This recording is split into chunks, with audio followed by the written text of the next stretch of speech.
Operation सिंदूर 7 मई 2025 की वो रात जब भारतीय सेना ने सिर्फ 25 मिनट में आतंकियों के ठिकानों को मिट्टी में मिला दिया। दोस्तों, ये कहानी है साहस की, रणनीति की और देश के सम्मान की। तो आइए जानते हैं कि ऑपरेशन सिंदूर क्या था, क्यों हुआ और कैसे भारत ने दुनिया को अपनी ताकत दिखाई। चलिए शुरू करते हैं। दोस्तों, भारत ने पाकिस्तान से कहा आतंकी कैंपों पर कार्रवाई करो, लेकिन पाकिस्तान ने हर बार इनकार किया। दोस्तों, जब दुश्मन नहीं सुनता तो भारत जवाब देता है और यहीं से शुरू हुआ ऑपरेशन सिंदूर, जिसका नाम पीएम मोदी ने उन विधवाओं के सम्मान में रखा जिनके पति इस हमले में शहीद हुए। 7 मई 2025 सुबह 1:05 भारतीय सेना, वायुसेना और नौसेना ने मिलकर ऑपरेशन सिंदूर को अंजाम दिया। सिर्फ 25 मिनट में भारत ने पाकिस्तान और पोके में 9 आतंकी ठिकानों को तबाह कर दिया। दोस्तों, ये कोई आम हमला नहीं था। हर टारगेट को रॉ, एनटीआरओ और मिलिट्री इंटेलिजेंस की पुख्ता जानकारी के आधार पर चुना गया। भारत ने हैमर और स्कैल्प क्रूज मिसाइल्स के साथ साथ कामिकाज ड्रोन्स का इस्तेमाल किया। ये हथियार इतने सटीक थे कि सिर्फ आतंकी ठिकानों को नष्ट किया, बिना सिविलियंस को नुकसान पहुंचाए। राफेल, सुखोई और मिराज जेट्स ने हवा से हमले किए। इंडियन आर्मी ने एलओसी पर मोर्चा संभाला और नेवी ने अरब सागर में पनडुब्बियां तैनात की ताकि कोई जवाबी हमला हो तो तुरंत जवाब दिया जाए। और नतीजा 70 से ज्यादा आतंकवादी ढेर, 60 से अधिक घायल और जैश ए मोहम्मद के सरगना मसूद अजहर के 10 नजदीकी रिश्तेदार हमेशा के लिए खत्म। लेकिन भारत ने दुनिया को ये भी साफ कर दिया, हमारा निशाना सिर्फ आतंक था, कोई आम नागरिक या पाकिस्तानी सेना हमारा लक्ष्य नहीं थी। न किसी आर्मी कैंप पर हमला हुआ, न ही एक भी बेगुनाह को नुकसान। ये था भारत का असली चेहरा, जहां ताकत भी है और संयम भी, जहां बदला भी लिया जाता है लेकिन इंसानियत की सीमा लांघे बिना।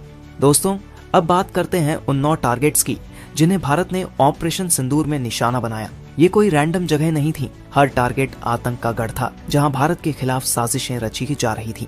भारतीय सेना ने RAY, NTRO और सैटेलाइट इमेजरी की मदद से इन अड्डों की पुख्ता जानकारी जुटाई थी। तो चलिए एक एक टारगेट को विस्तार से समझते हैं ताकि आपको पता चले कि भारत ने क्यों और कैसे इन्हें चुना। बहावलपुर, पाकिस्तान। पहला टारगेट था बहावलपुर, जो जैश ए मोहम्मद का हेडक्वार्टर है।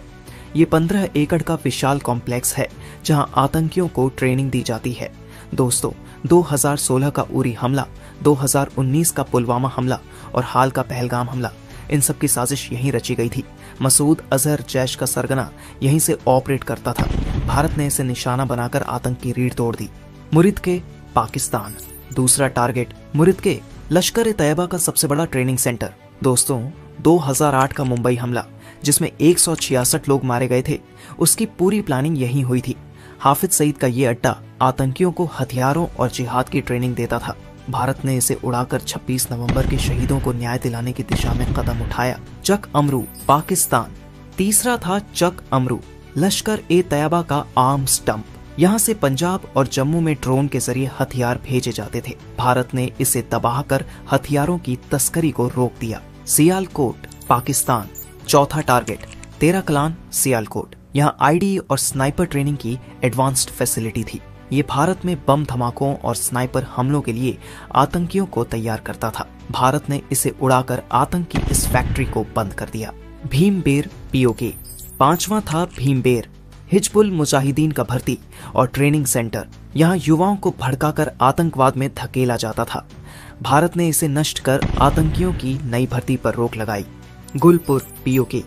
छठा टारगेट गुलपुर, लश्कर ए तैयबा का अस्थायी हाइडआउट। यहाँ आतंकी छिपकर हमलों की योजना बनाते थे। भारत ने इसे निशाना बनाकर आतंकियों की सुरक्षित पनाहगाह खत्म की। कोटली, POK। सातवां टारगेट कोटली, जैश ए मोहम्मद का लॉजिस्टिक्स एंड ट्रेनिंग हब। यहाँ आत्मघाती हमलावरों को तैयार किया जाता था। ये साउथ कश्मीर में आतंकी ऑपरेशंस को सपोर्ट करता था। भारत ने इसे निशाना बनाकर आतंक की सप्लाई चेन को तोड़ा। बाग, POK। आठवां टारगेट बाग, जहां ISI और हिजबुल मिलकर काम करते थे। सबसे शर्मनाक, यहाँ बच्चों को आतंकवाद में धकेलने की ट्रेनिंग दी जाती थी। भारत ने इस कैंप को उड़ाकर बच्चों के भविष्य को बचाने का काम किया। मुजफ्फराबाद, POK। नौवां और आखिरी टारगेट मुजफ्फराबाद, पोके में लश्कर ए तैयबा का लॉन्च पैड। सैटेलाइट इमेज से पता चला कि पहलगाम हमले से ठीक पहले यहाँ भारी हलचल थी। भारत ने इसे तबाह कर घुसपैठ की कमर तोड़ दी। दोस्तों, इन टारगेट्स को इसलिए चुना गया क्योंकि ये भारत के खिलाफ आतंकी गतिविधियों के केंद्र थे। सैटेलाइट इमेजरी और ड्रोन सर्विलेंस ने इनकी पुष्टि की थी। ऑपरेशन की सफलता को दुनिया तक पहुंचाने के लिए भारत ने एक ऐतिहासिक प्रेस ब्रीफिंग की। इसमें 2 महिला ऑफिसर्स ने कमान संभाली, कर्नल सोफिया कुरैशी और wing commander Vyomika Singh. Colonel Sofia ने बताया कि कैसे भारत ने सटीक हमले किए बिना सिविलियंस को नुकसान पहुंचाए। व्योमिका सिंह ने एयरफोर्स की टेक्नोलॉजी और मिसाइल्स की ताकत को समझाया।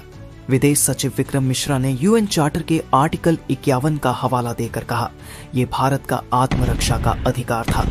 दोस्तों, इस ब्रीफिंग ने दुनिया को साफ संदेश दिया, भारत आतंकवाद बर्दाश्त नहीं करेगा, लेकिन युद्ध को बढ़ावा भी नहीं देगा। दोस्तों, ऑपरेशन सिंदूर सिर्फ एक सैन्य कार्रवाई नहीं थी, ये था भारत का गर्जन जो आतंकियों को बता गया, भारत चुप नहीं रहेगा।